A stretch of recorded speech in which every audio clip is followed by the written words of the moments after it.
The Queen of Discs is a mature mother character of whom here surveys the physical world of which she has created and of which is her home.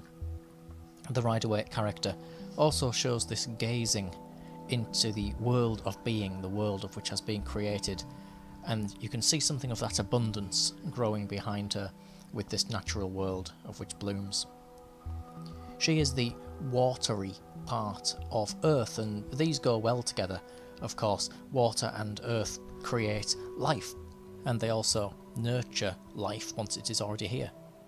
So some believe that life itself actually began by some strange communion in the deep oceans, and we crawled out onto the land and we began our civilizations, our lives here, around the Mother Ocean, around the lakes and rivers and places that give us life. And so she looks out here over this landscape, and you can see a river running through it, and it's quite a harsh looking landscape, and we're going to return to it later, but to me it looks like the cradle of civilization, which is exactly that. It's the starting of life being literally built out of sandstone and out of natural materials, homes, cities, civilizations, all building up around the banks of the rivers, because the rivers give life and sustain it in a perfect equilibrium. We can see that as well with the Tree of Life. So as a queen, of course, she's Binah, and she's Binah here, especially in the world of Isaiah, so it's that physical world of making. And so this card is very physical. It can be about our actual bodies, or the things around us, our homes and the things that we have, so to speak.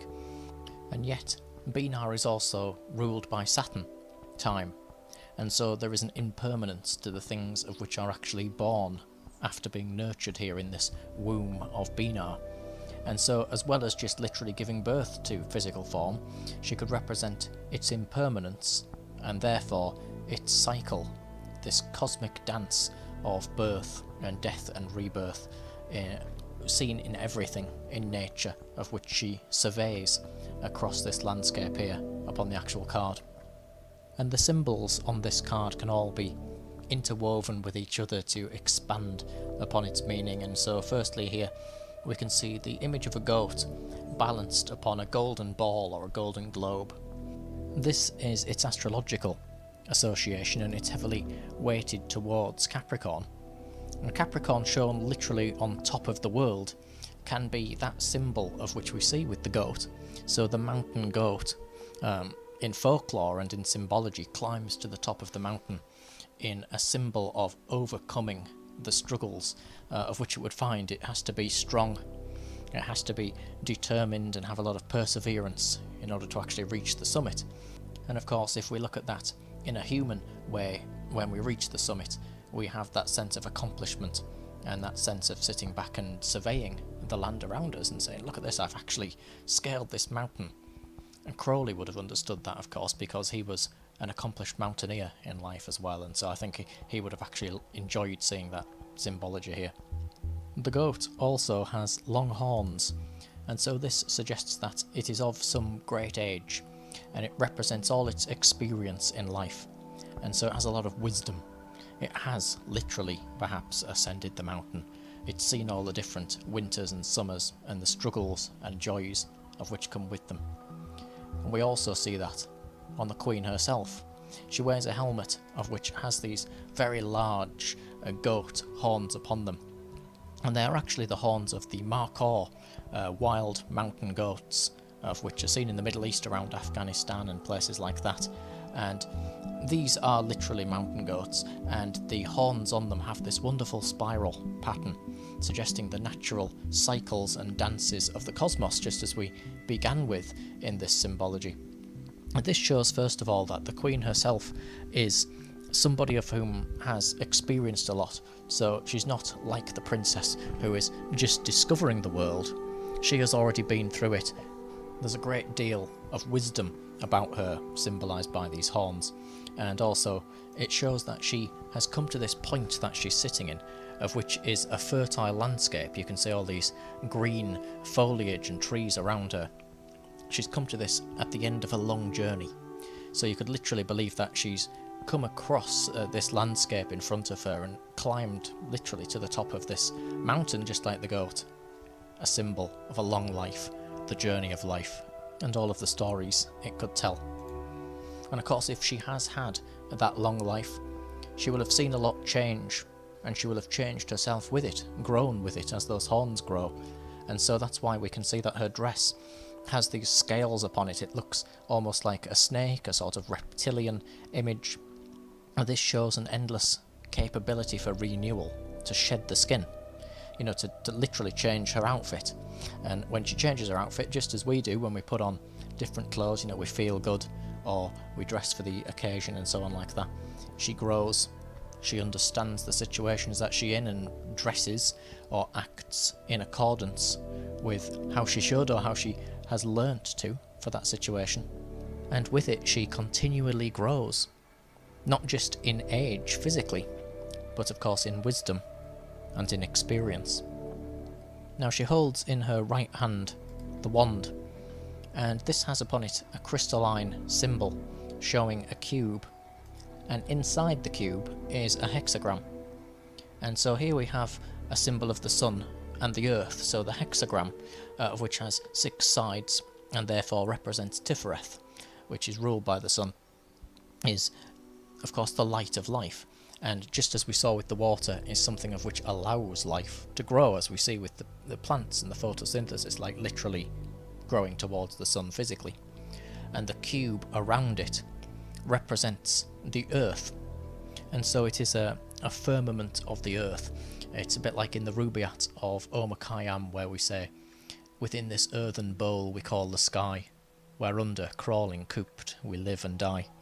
This earth and this sun of which allows days to pass and things to grow is our home, and everybody of whom has ever lived has lived here on the earth. Every man of great wisdom and every evil leader, they've all lived here, and they've all seen the sun go up and the moon come up and so on. And so it really is quite a humbling image as well. And yet, as well as that, the wand with this symbol upon it can represent the fertility of the earth, of course. The sun and the earth and the water all coming together brings life.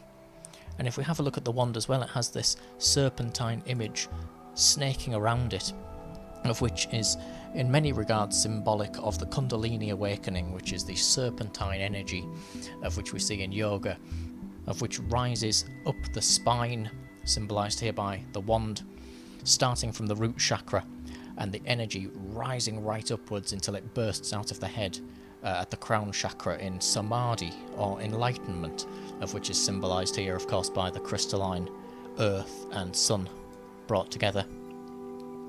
This symbol also is similar to the symbology we began with, the goat climbing up the mountain, the growth and the enlightenment and the clarity of vision of which comes the higher that it climbs up. And we also see this again with the next symbol, of which is the orb of which she actually holds within her left hand. And this shows an image of a cosmic dance within it, these circles. And there are actually 13 different circles on here. And so this is rather esoteric. This brings us back to the Tree of Life.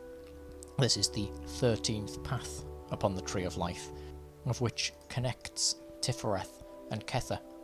And it's also associated with the Priestess tarot card, and therefore by extension as well, the moon, and of course all the things that come with that, the intuition and so on.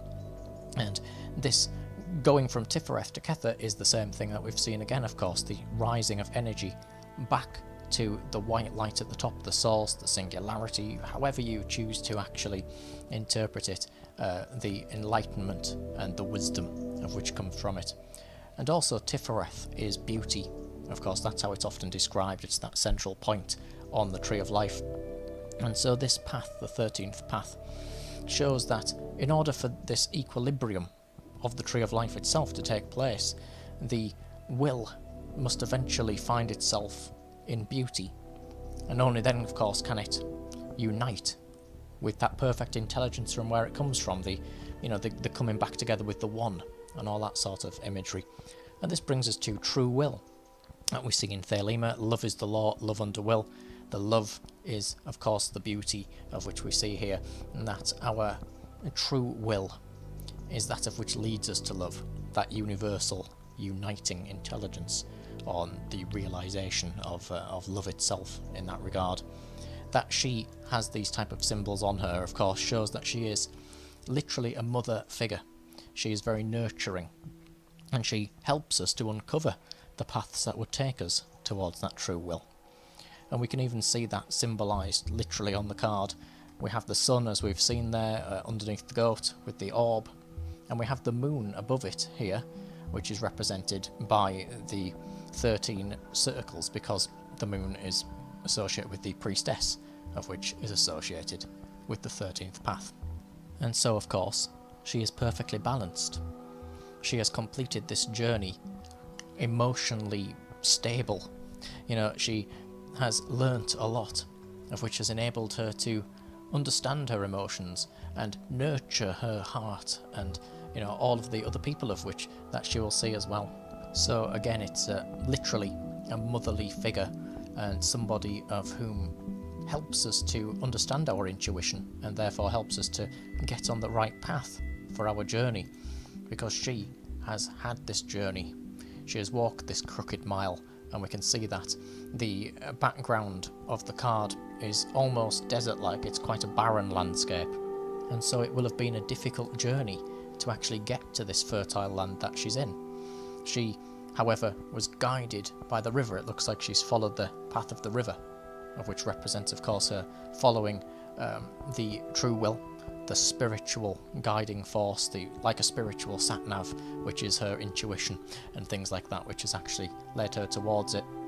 And then she imparts that wisdom onto us. So she says it's a hard journey, but figuratively, there's an oasis here that you can stop at, you know, and get a drink, and there's some trees here that you can find shade under. She's seen it, she's lived through it, and so we should listen to her, because she knows what she's talking about. And so when you get the card, it's very physical, and it's also that very motherly and nurturing sort of card. It often can represent a person, this one, of which could be a literal mother figure, or even a teacher, or something like that. And it can even represent ourselves, you know, that our love of family and home and things like that, and of taking care of our bodies, because if you're going to be walking this barren landscape and having a long journey, then you're going to need to eat and drink well, and know where your footing should be and all that type of thing, in order to actually make the journey in one piece. And so it's about nurturing ourselves in that regard, of course, and keeping ourselves in check, both physically, emotionally, and spiritually. And above all else, this card is security. She's got to this fertile land. She's come to the end of this journey, and she can breathe a sigh of relief and say, here it is. You know, here is prosperity. Here is what I have worked hard to generate in my life. And so it can be financial security, for example, when you get it in the card. It can be a matter of finally coming to understand an emotionally important part of our lives, having come through something of which above all else has taught us a lesson and helped us see where we have been and where we are to go.